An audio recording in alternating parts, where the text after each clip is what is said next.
அனைவருக்கும் வணக்கம். இது சாரதி லா ஸ்டடீஸ். சாரதி லா ஸ்டடீஸில் பிஎஸ்சியில் அடுத்ததாக பார்க்கக்கூடிய மிக இலகுவான மிக முக்கியமான டாபிக் இந்த ஹாஸ்டல் விட்னஸ்.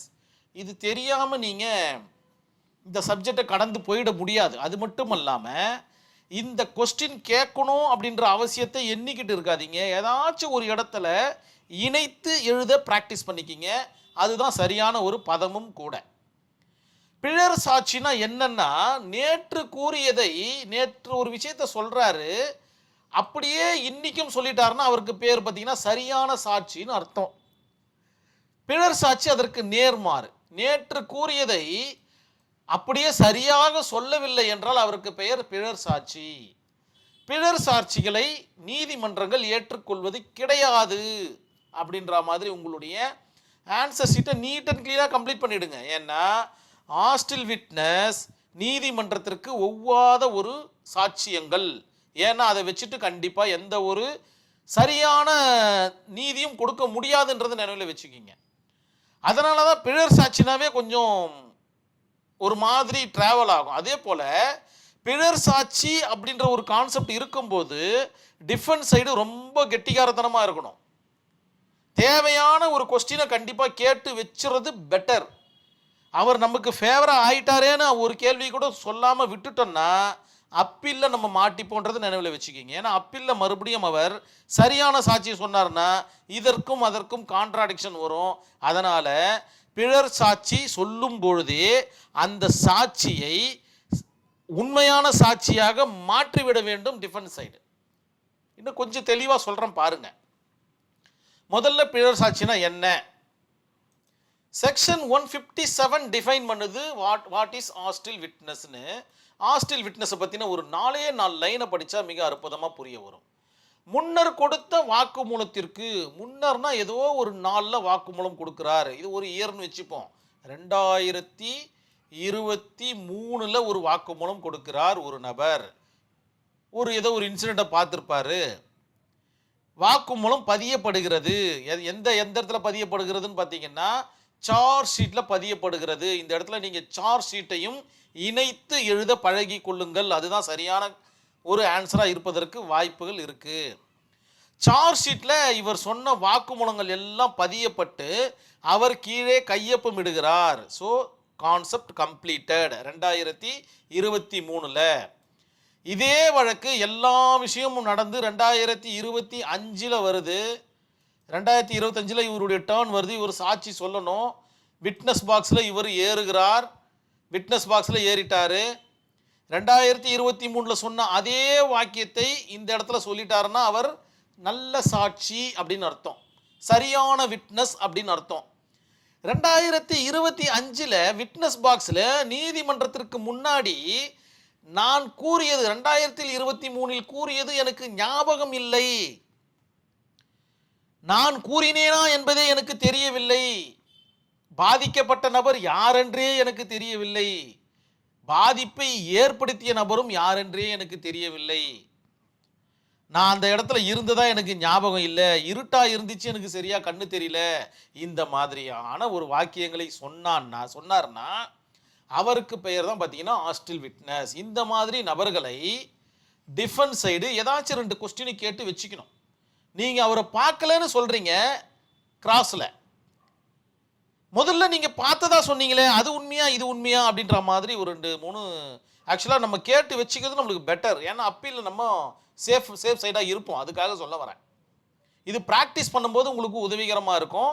உங்களுடைய ஆன்சர் ஷீட்லேயே நீங்கள் எழுதலான்றதை நினைவில் வச்சுக்கிங்க. ஏன் அப்படின்னா விட்னஸ் பார்த்தீங்கன்னா யாருடைய சொந்தக்காரர் அப்படின்னு பார்த்தீங்கன்னா ப்ராசிக்யூஷனுடைய சொந்தக்காரர். ப்ராசிக்யூஷன்னா யாருன்னா அரசு தரப்பினருடைய சொந்தக்காரர். இவர் தான் பார்த்தீங்கன்னா அந்த விட்னஸை ரெடி பண்ணுறாரு. நேரில் கண்ட சாட்சி அந்த சார்ஜ் ஷீட்டை பார்த்தீங்கன்னா உங்களுக்கு எல்லாமே தெரிய வரும். ஸோ அத்துணை பேரும் பார்த்தீங்கன்னா ப்ராசிக்யூஷனுக்கு ஃபேவராக பதில் சொல்லக்கூடிய நபர்கள். அது 10 பேராக இருக்கட்டும், 15 பேராக இருக்கட்டும், 20 பேராக இருக்கட்டும். அந்த ப்ராசிக்யூஷன் கொண்டு வருகின்ற அந்த நபர் பார்த்தீங்கன்னா ப்ராசிக்யூஷன் தரப்பு witness PW1 PW2 prosecution witness 1 prosecution witness 2 அப்படின்ற மாதிரி அழைக்கப்படுவார்கள். அவர்கள் அப்படியே பாக்ஸில் ஏறும்போது இவர்களுக்கு ஃபேவராக சொல்லிட்டா அவர் ப்ராசிக்யூஷன் தரப்பு விட்னஸ்ஸு, இவருக்கு ஃபேவராக சொல்லணும்னா அவருக்கு பேர் ஹாஸ்டில் விட்னஸ் அப்படின்றத நினைவில் வச்சுக்கிங்க. அதாவது ப்ராசிக்யூஷனுக்கு எதிர்ப்பாக அவர் பதில் சொல்லிட்டாருன்னு அர்த்தம். அதுதான் பிழர் சாட்சின்னு அர்த்தம். இதற்கு முன்னாடி சொன்ன சாட்சியை அப்படியே பல்டி அடித்து ஒரு சாட்சி சொல்கிறார். இதற்கு பெயர் தான் பிழர் சாட்சி. இப்போ இவர் யாருக்கு ஃபேவராக வந்திருக்காருன்னு பார்த்தீங்கன்னா டிஃபென்ஸ் சைடுக்கு ஃபேவர் ஆகிட்டார். இப்போ பயாஸ் ஆகிட்டார் இல்லையா? இதுதான் பார்த்தீங்கன்னா கான்செப்ட். இது எல்லாமே ஒன்றின் பின் ஒன்றாக உங்களுடைய ஆன்சர் ஷீட்டில் மிக நேர்த்தியாக எழுதுங்க. எதற்காக ஹாஸ்டில் விட்னஸ் உருவாக்கப்படுகிறார்கள் இல்லைன்னா உருவாகிறாங்க அப்படின்னு பார்த்தீங்கன்னா பயம், அச்சுறுத்தல், அவர்களுடைய ஃபேமிலியோட சுச்சுவேஷன், இந்த மாதிரியான, இல்லை உண்மையிலேயே அவருக்கு ஞாபகம் இல்லாமை, இல்லை உண்மையிலேயே ஒரு சரியாக பார்க்காமை, அந்த நேரத்தில் போலீஸ் பார்த்தீங்கன்னா அச்சுறுத்தி அவர்களை சார்ஜ் ஷீட்டில் கொண்டு வரது, இந்த மாதிரி பல காரணங்களால் பார்த்தீங்கன்னா இந்த மாதிரியான ஹாஸ்டில் விட்னஸ் உருவாகிறார்கள் அப்படின்ற மாதிரியும் உங்களுடைய ஆன்சர் ஷீட்டில் எழுதுங்க. இந்த சைடையும் எழுதுங்க, அந்த சைடையும் எழுதுங்க. ப்ராசிக்யூஷன் தரப்பு, டிஃபென்ஸ் தரப்பு எல்லாத்தையும் போட்டு எழுதுனீங்கன்னா உங்களுடைய ஆன்சர் மிக நேர்த்தியாக இருக்கும் அப்படின்ற நம்பிக்கை எனக்கு நல்லாவே இருக்குது. அப்படி தான் எழுதணும். இந்த ஒரு 4 லைனில் மறுபடியும் படிக்கிற பாருங்க. முன்னர் கொடுத்த வாக்குமூலத்தைக்கு எதிராக பேசினால், உண்மையை மறைத்தால், அழைத்த பக்கத்திற்கு விரோதமாக நடந்து கொண்டால். இந்த வார்த்தை ரொம்ப முக்கியமான வார்த்தைங்க. அழைத்த பக்கத்திற்கு விரோதமாக நடந்து கொண்டால். யார் இவர்களை அழைக்கிறார்கள் என்றால் ப்ராசிக்யூஷன் தரப்பு அழைக்கிறது. இவர்களுக்கு எதிராக நடந்து கொண்டால் அவர்களுடைய பெயர் ஹாஸ்டில் அப்படின்ற ஒரு கான்செப்டை நினச்சிங்க. பிழர் சாட்சி அப்படின்னு நினச்சிக்கிங்க. யார் அந்த ஹாஸ்டில் விட்னஸ்? ஹாஸ்டில் விட்னஸ் அப்படின்னு பார்த்தீங்கன்னா விட்னஸ் நாட் ஸ்பீக் ட்ரூத், உண்மையை அவர் பேசுவது கிடையாது. அவரெல்லாம் பார்த்தீங்கன்னா hostile witness. Witness bias in opposite side, எதிர் பக்கமாக அவர் சாயறாரு அப்படின்ற பட்சத்தில் அவர் ஹாஸ்டில் விட்னஸ். இதெல்லாம் உங்களுடைய ஆன்சர் ஷீட்டில் 1 by 1 இருக்கிற மாதிரி பார்த்துக்குங்க. மிக முக்கியமான வார்த்தைகள் இதெல்லாம். ஐடியல் ஸ்டேட்மெண்ட், ஒரு மாதிரி ஐடியலான ஒரு ஸ்டேட்மெண்ட்டை கொடுக்குறாரு. எனக்கு ஞாபகமே இல்லைங்க, எங்கேயோ தூரத்தில் பார்த்த மாதிரி இருக்குது, இந்த மாதிரிலாம் சொன்னாருன்னா இரு பக்கத்திற்கும் பொதுவாக பேசுவதாக அர்த்தம். கான்ட்ரடிக்ஷன் இயர்லியர் ஸ்டேட்மெண்ட், இந்த இடத்துல ஸ்டேட்மெண்ட்னு போட்டுங்க. முன்பு கூறியதற்கும் தற்போது கூறுவதற்கும் முரண்பாடுகள் உள்ளது. இந்த மாதிரியான நபர்கள் ஹாஸ்டில் விட்னஸ். கண்டிப்பாக புரிஞ்சிருக்கும் நான் நம்புகிறேன். இதற்கு உண்டான ஒரு case study Sat Paul versus Delhi administration. இந்த கேஸ் ஸ்டடி நான் இங்கே எடுக்கிறத விட இதற்கு முந்தின வீடியோவில் எடுத்திருக்கேன். அதை நீங்கள் பார்த்து தெரிஞ்சுக்கலாம்.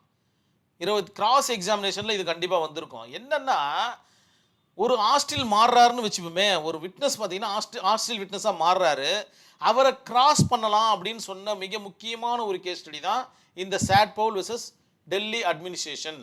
முழு வீடியோ பார்த்தீங்கன்னா இருக்குது, அதுலேருந்து நீங்கள் நோட்ஸ் எடுத்துக்குங்க. நேரமின்மையை கருதி நான் இதோட கம்ப்ளீட் பண்ணிக்கிறேன். நன்றி, வணக்கம்.